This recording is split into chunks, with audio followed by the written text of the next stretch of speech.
10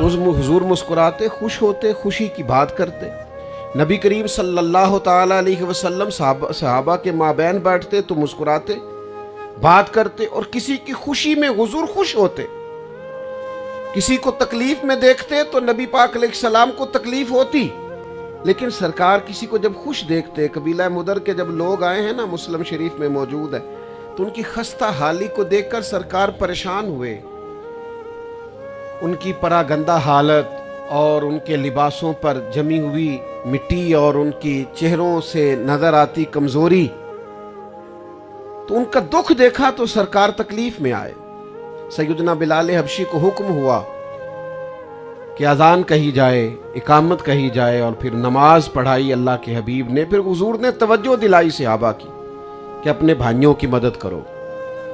کوئی ان کے لیے کھجوریں لایا، کوئی ان کے لیے کمبل لایا، کوئی ان کے لیے کھانا لایا، کوئی طرح طرح کی چیزیں لایا.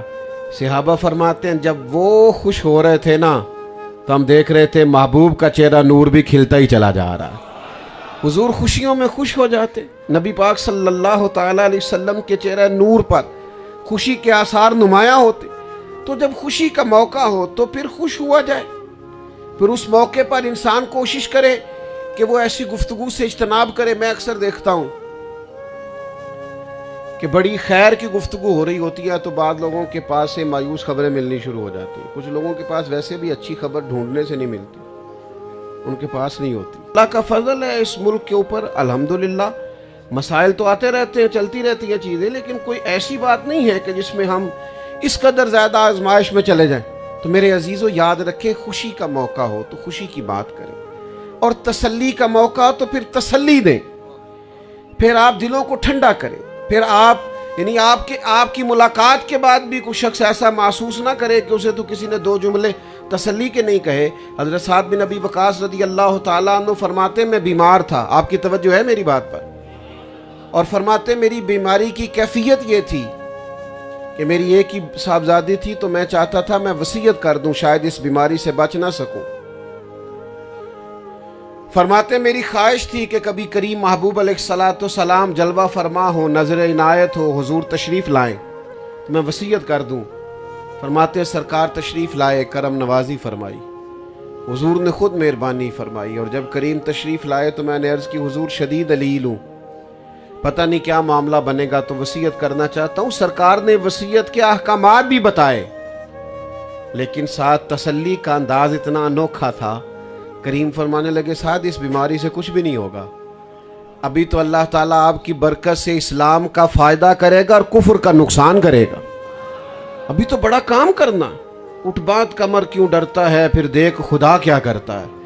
ابھی تو بڑا آگے بڑھنا ہے، وقت فرصت ہے کہاں، کام ابھی باقی ہے، نور توحید کا اتمام ابھی باقی ہے. تو اپنے دامن کے اندر خوشی رکھیں، جوش رکھیں، جذبہ رکھیں، کاوش رکھیں، کوشش رکھیں. آپ وہ ساری چیزیں اپنی طبیعت کے اندر پیدا کریں جو ایک انسان کو آگے بڑھنے کا ولولہ دیتی، جذبہ دیتی. آج ہم دیکھ رہے ہیں شہید ختم نبوت حضرت صاحبزادہ صاحب رحمۃ اللہ علیہ کے صاحبزادے اپنے والد کے بعد وہ پلے بھی، بڑے بھی، تعلیم بھی پائی، اور آج نکاح کا وقت آیا ہے نا. اسی آنگن میں اب نئے پھول کھلنے کو تیار ہے نا. اب ایک نیا اس سے عروج آگے کی طرف بڑھنے کو تیار ہے. اب نسلیں اگلا سفر کرنے کو تیار ہیں. تو یاد رکھیے گا میرے بھائی، خوشبوئیں پھیلتی رہیں گی، یہ چمن آگے خوشبو دیتا رہے گا، ان پھولوں سے آگے مزید خوشبو پھیلتی رہے گی. اس لیے زیادہ باتیں نہیں کرنی، بس اپنی گفتگو کو سمیٹنے لگا ہوں. مایوس نہ زیادہ ہوا کریں، پریشان نہ زیادہ. آپ یقین کریں غزہ کا مسئلہ بڑی تکلیف کا ہے، اور بھی بہت سارے مسائل ہیں امت کو درپیش. لیکن جب ہم اپنے نوجوانوں کو دیکھتے ہیں نا، وہ ہم سے آ کے یہ سوال کرتے ہیں کہ بتائیے میں فلسطین والوں کے لیے کیا کر سکتا ہوں. تو اس ایک نوجوان کا کھڑے ہو کر اور آنکھوں میں روشنی لے کر کسی سے یہ سوال کرنا، کیا آپ اسے چھوٹا انقلاب سمجھتے ہیں؟ کہ جب صرف ٹی وی اسکرین پر ان کے بارے میں خبر سن کر اور پڑھ کر گھر میں بیٹھے ایک نوجوان کی جسے بظاہر ہم دنیا دار سمجھتے ہیں آنکھوں میں آنسو آ جائیں، تو اس کا مطلب ہے کہ ربط تو جڑا ہوا ہے. اس کا مطلب یہ ہے کہ قیادت کا فقدان ہے، ورنہ لوگ تو پورے طور پر تیار ہیں۔ تو میرے عزیز، کوئی مایوسی نہیں ہے۔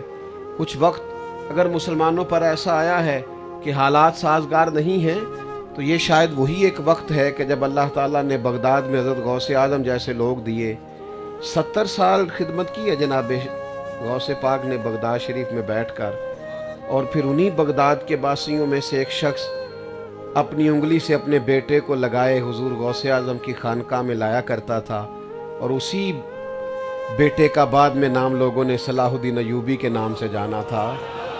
تو وہی پھر پاسباں مل گئے کعبے کو صنم خانے سے۔ پھر وقت آ گیا کہ وہ تاتاری جو کبھی بغداد پر حملہ آور ہوئے تھے، اللہ تعالیٰ نے انہیں ہی توفیق ایمان عطا فرما دی۔ تو بھائی، وقت بدلے گا، حالات بدلیں گے، ہم نہیں دیکھیں گے تو ہماری نسلیں دیکھیں گی، لیکن تازہ دم رہیں، 2 قدم پیچھے ہٹے لیکن نیا جوش لینے کے لیے ہمیشہ